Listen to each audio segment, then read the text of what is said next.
Have you ever noticed that the more you understand the world, the less you feel understood by it? It's a quiet, invisible kind of exile, not because you've done something wrong, but because you see things most people ignore. And once you begin to see clearly, it's hard to unsee. This isn't a flaw in your thinking. It's a reflection of how society treats those who ask deeper questions. Throughout history, the most profound minds, from Giordano Bruno to Alan Watts, weren't just overlooked. They were often rejected. Not because they were unintelligent, but because their clarity made others uncomfortable. But why? Why does thinking deeply lead to feeling distant? It comes down to one uncomfortable truth: awareness doesn't always bring connection. Sometimes it brings isolation. When we encounter someone physically stronger than us, we admire them. When we meet someone wealthy, we may feel envy, but rarely shame. But when we come face to face with someone whose mind penetrates layers we haven't considered, something shifts. It's called cognitive dissonance. And it cuts deep. Deep thinkers don't just offer new perspectives, they hold up a mirror. A mirror that reflects back everything we've been avoiding: our assumptions, our blind spots, our borrowed beliefs. And not everyone is ready to look. It's not arrogance. It's reflection. But to the ego, they feel the same. You see, intelligence challenges our sense of identity. It disrupts the narratives we build to feel safe. And when someone's ideas threaten those stories, even gently, even unknowingly, the instinct is not to listen. It's to defend.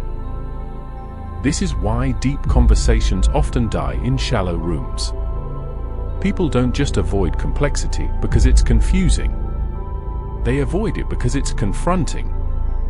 Because deep thought invites uncertainty, and uncertainty is a threat to the comfort we've built our lives around.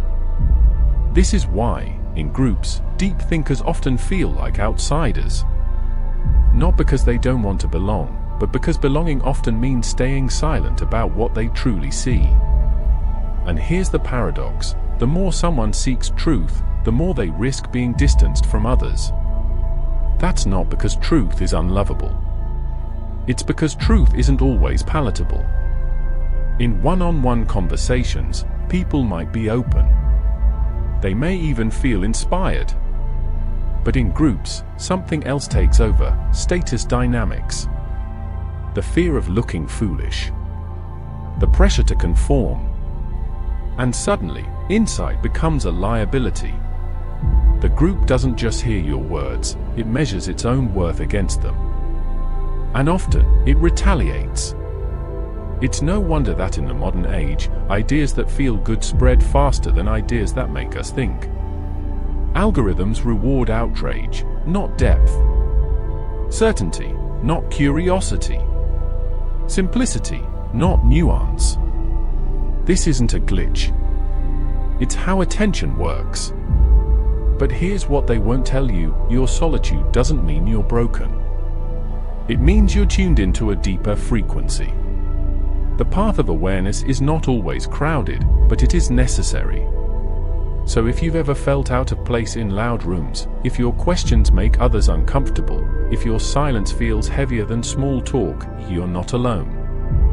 You're just part of a quieter conversation. One that's been happening for centuries, in journals, in forests, in empty libraries, and late-night walks. A conversation between those who don't just want to exist, but to understand what existence truly means. So keep thinking. Keep questioning. Not because the world always listens, but because the truth always echoes. Even if only a few are willing to hear it.